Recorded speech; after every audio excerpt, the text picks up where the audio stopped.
Saudara, prosesi siraman menjelang pernikahan putra Presiden Joko Widodo Kaisang Pangarep dan Erina Gudono berlangsung hari ini. Nah, kita akan bahas soal prosesi siraman dalam adat Jawa ini bersama narasumber budayawan Solo, ada Bapak Bambang Irawan yang sudah bergabung secara daring. Sugeng Enjang, Pak Bambang, selamat pagi, salam sehat. Selamat pagi, Wilujeng Injing, Mbak Valen. Salam sehat juga. Ya, Pak Bambang, jadi kalau kita ngobrolin soal siraman ini kan sebenarnya salah satu rangkaian jelang pernikahan gitu ya. Nah, tapi kalau dalam adat Jawa ini apa saja sih Pak proses dari siraman ini ya? Kita tahu sebenarnya kalau dari filosofi siraman sendiri istilahnya mandi, membersihkan raga gitu. Tapi apakah ada makna lain ya Pak di dalam proses siraman di adat Jawa itu? Baik, jadi saya mulai dari tata cara adat pernikahan mantu ya, atau mantunya orang Jawa, terutama di wilayah Surakarta yang bersumber dari Keraton Surakarta dan Puro Mangkunegaran. Sebetulnya ini siraman itu rangkaian dari sekitar 12 urutan tata cara, tetapi mantu itu sebetulnya urusan keluarga perempuan, Hmm. bukan urusan keluarga laki-laki. Jadi tata cara adat mantu itu yang penting adalah di keluarga perempuan. Nah, keluarga laki-laki, mempelai laki-laki biasanya mengikuti apa yang sudah direncanakan oleh pihak keluarga calon mempelai perempuan. Nah, salah satunya adalah siraman. Biasanya dulu juga calon mempelai laki-laki itu juga ditempatkan di rumah sendiri di dekat rumahnya keluarga mempelai perempuan, namanya nyantri. Sepertinya dipingit, juga dipingit gitu. Nah, biasanya dulu dilakukan siraman di tempat nyantri itu. Nah, sekarang ini boleh juga dilakukan, atau karena sekarang Pak Jokowi ada rumah juga di Solo sehingga melakukan prosesi siraman itu ada di rumah beliau sendiri. Itu juga tidak ada masalah sebelum kemudian besok mengikuti seluruh rangkaian tata cara adat mantu pernikahan adat tata cara Jawa di Yogyakarta. Itu Mbak. Nah, terus dari makna siraman sendiri apa Pak Bambang? Kita tahu ya siraman itu ya kayak siram. Dari kata siram kalau bahasa Jawa, kalau di Indonesia kan itu mandi ya, membersihkan raga dari kotoran. Tapi apakah ada filosofi mendalam yang lain di balik kata siraman itu? Baik, siraman ini intinya tidak hanya membersihkan fisik dari kotoran fisik, tetapi juga sebetulnya makna yang tersirat adalah membersihkan kotoran-kotoran yang ada di badan rohani. Jadi di jiwa dan raga, gitu, raga dan jiwa. Jadi kebersihan lahir batin, jadi itu dibersihkan menggunakan siraman itu, menggunakan tata cara atau upacara siraman itu. Begitu, Mbak. Nah Pak, tadi kan sebelum kita masuk ke proses siraman itu kan ada eh, hal-hal lain juga yang sebagai pelengkap proses siraman ini. Kalau tadi dilihat termasuk juga pada gambar ini di rumah Pak Jokowi itu tadi sudah terlihat bahwa Pak Jokowi selaku orang tua dari Kaisang Pangarep itu tadi memasang sejumlah hal di depan pintu masuk rumah itu kayak blek KTP, terus juga tuwuhan. Nah itu sebenarnya apa Pak?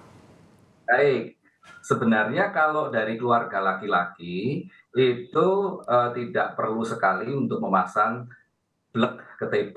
Jadi Oh blek oke. KTP itu tidak perlu memasang blek KTP karena yang sekali lagi yang punya kerja itu adalah keluarga mempelai perempuan. Akan Oke. tapi sekarang ini juga karena perkembangan zaman, keluarga laki-laki yang ingin punya kerja juga ikut-ikutan memasang blek KTP. Sebetulnya blek KTP itu tradisi di mantu untuk memang keluarga perempuan. Jadi memang yang memiliki kompetensi untuk melakukan rangkaian acara pernikahan itu di keluarga perempuan. Kalau dalam tata cara adat Jawa, hanya karena sekarang ini berkembang, lalu di juga di keluarga laki-laki juga melakukan upacara tadi atau tata cara menaikkan blek KTP. KTP itu anyaman Oke. daun kelapa, blek itu penuh. Jadi kemudian karena dulu ceritanya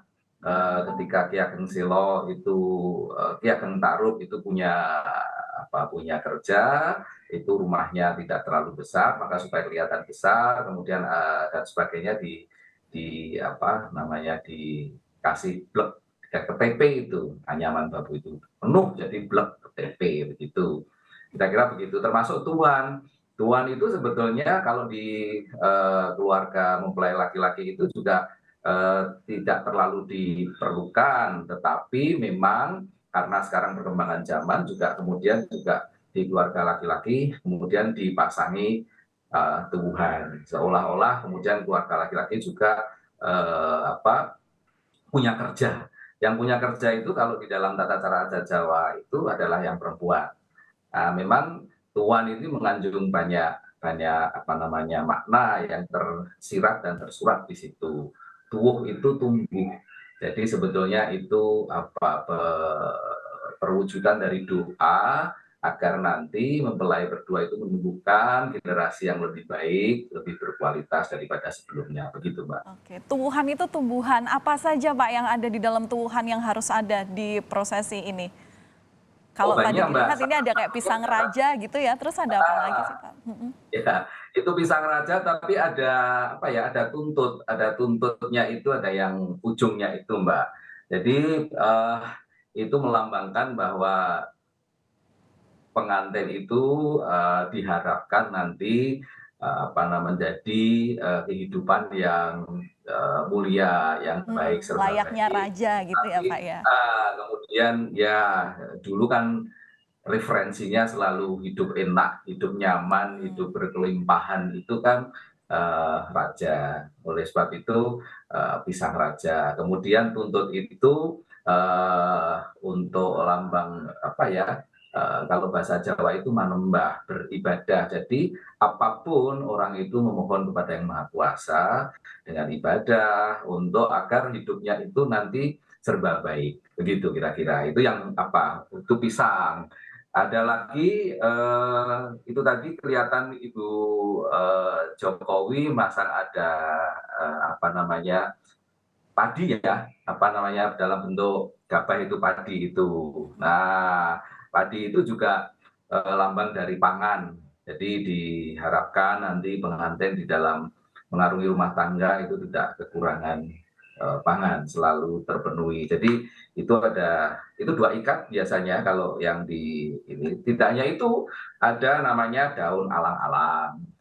Itu juga diharapkan nanti pengantin itu dalam mengarungi hidup jauh dari godaan, jauh dari halangan dan sebagainya. Ada lagi daun kluwih gitu ya. Daun kluwih itu ya diharapkan nanti pengantin dalam mengarungi kehidupannya itu akan selalu mendapatkan kehidupan yang serba baik, serba lebih baik dari sebelumnya. Luwih dari diambil dari kata-katanya itu ya. Ya ada daun dadap serep dulu, tapi kita tidak tahu detailnya ya karena tidak tahu di kameranya. Jadi dadap serep itu agar semua yang tidak baik bisa disirep dan sebagainya. Juga ada daun opo-opo. Nah, ini sudah sangat jarang ditemukan,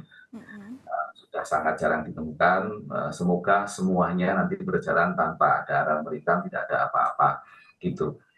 Oke, nah Itulah itu yang kan katakan, tadi, Mas. iya Pak Bambang, itu kan tadi hal-hal yang harus ada dipasang di sekitaran rumah yang sebagai diharapkan bisa menjadi penolak bala. Nah tapi kalau misalnya untuk pantangan terhadap dua calon mempelai ini juga ada kekhususankah Pak? Karena kan sebelumnya kita tahu ada kewajiban untuk pingitan. Nah itu sebenarnya berapa lama sih durasinya, atau itu sebuah kewajiban, atau sebenarnya ada hal-hal lain lagi yang juga harus dijalani calon pengantin ini Pak? Baik, kalau ada di keraton atau di Pura Mangkunegaran, memang yang namanya pengantin itu dipertemukan pertama kali ya pada saat tata cara panggih, upacara panggih. Panggih Bahkan itu pada berarti saat setelah ijab atau seperti apa? setelah nikah. Nikah pun itu Oke, pengantin putri tidak dikeluarkan atau tidak mengikuti upacara eh, ijab pemberian kabul. akad, penyerahan akad Ya, itu. penyerahan akad. Jadi memang dulu Makanya di keraton itu ada keputren. Keputren itu memang semua putri raja, jadi semuanya tinggal di sana juga, tidak boleh keluar dibatasi. Bahkan sekolah saja gurunya yang diberikan diundang ke keraton untuk memberikan pelajaran. Jadi memang tidak sebebas sekarang. Nah, kemudian tata cara itu atau maaf, tata cara itu kalau dalam bahasa Jawa Toto Coro itu adalah upacara dalam bahasa Jawa, dalam bahasa Indonesia. Nah, itu tata cara seperti itu kemudian diadopsi dan diadaptasi oleh masyarakat. Lalu kemudian ada tata cara pengingitan. Jadi seolah-olah sebelum di akad nikah, pengantin calon mempelai putri itu harus dipingit dulu sementara waktu, ya bisa seminggu, bisa 2 minggu, tergantung kuatnya berapa hari. Maksud saya itu agar juga menjaga keselamatan, artinya agar juga lebih berkonsentrasi, lebih dapat mempersiapkan diri fokus karena rangkaian upacara adat itu panjang, Mbak. Ya, Dulu bisa berhari-hari. Nah, sekarang kan dipadatkan, sehingga seolah-olah sehari 2 hari, paling pol 3 hari selesai. Kalau dulu panjang sekali sehingga pengantin itu, calon mempelai itu harus mempersiapkan diri baik secara fisik maupun mental untuk mengikuti semua rangkaian acara itu supaya khidmat, supaya karena tata cara adat Jawa itu isinya semua doa yang diwujudkan di dalam rangkaian tata caranya dan rangkaian barang-barangnya itu semua adalah iya, perwujudan doa doa dan ada kepada makna mempelai. tersendiri di situ. Ya. Iya, Pak Bambang, kalau kita lihat dari tadi itu ketika live report teman-teman yang ada di lapangan itu menyebutkan bahwa air yang digunakan untuk proses siraman ini diambil dari 7 sumber mata air. Nah ini kenapa harus 7 dan kemudian di sumber air ini bebas dipilih untuk masing-masing keluarga atau memang sudah ada pakemnya sih Pak?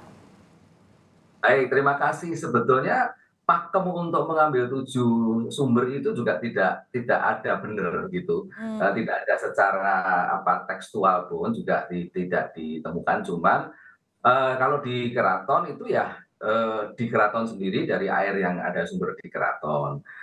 Kemudian kalau di luar karena sekarang sangat mudah berkembang, kemudian ingin barangkali mendapatkan katakanlah energi dari sumber air yang di mana tempat sumber air itu berada, energi baiknya diambil sehingga diharapkan nanti dari sumber itu bisa memberikan dampak pada siraman itu lebih baik, bisa membersihkan jiwa dan raga calon mempelai itu lebih baik. Nah, mengenai 7 itu juga tidak harus ada yang 5, ada yang 7, bahkan ada yang 9. 7 itu biasanya dikaitkan dengan menghormati hari yang 7 pemberian Tuhan itu.